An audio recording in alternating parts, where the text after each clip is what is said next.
စွမ်း60ပြန်ရှင်းများတည်သော website များပိုင်းစနစ်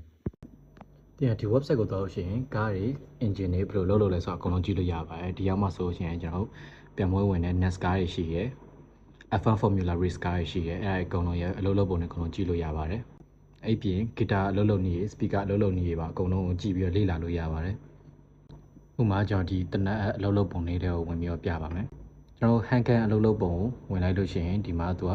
animation လေးနဲ့တခါ presentation slide လေးလိုမျိုးပြထားပေးပါတယ်ဘယ်ဟာဆိုဘယ်ဟာဘယ်လိုအလုပ်လုပ်တယ်ဆိုပြီးတော့ပြောပြပါတယ်အဲအကောင်လုံးဒီရောက်မှဆက်ရွှေ့ပြီးတော့ကြည့်လို့ရပါသေးရဲ့အဲဆိုကြည်စံပြစ်ပြီးတော့ရှင်ဘယ်လိုဖြစ်သွားလဲဆိုရင်ရောအကုန်ပါပါတယ်အဲပြင်ကျွန်တော် super charge နဲ့တာဖို့သူတို့เนี่ยကဘယ်လိုလုပ်လို့ဆိုတော့နှစ်ခုရှင်ပြထားတာလေးကိုတစ်ချက်ကြည့်ကြည့်ပါမယ်ဒီဘက်မှာဆိုရင် super charge ရဲ့ဒီဘက်ကအစိပ်ပိုင်းပုံတွေဒီဘက်မှာဆိုတာဘိုရဲ့အလုပ်လုပ်ပုံတွေအကုန်လုံးသူကစာလေးနဲ့အကုန်ပြောပြထားပါတယ်။နိုင်ရဲ့အလုပ်လုပ်ပုံတွေရောကျွန်တော်တို့ automatic watch တွေဘယ်လိုလုပ်လို့လဲဆိုတော့အကုန်လုံးကြည့်လို့ရပါတယ်။အကုန်လုံးအဆင်ပြေကြမယ်လို့မျှော်လင့်ပါတယ်။ Bye bye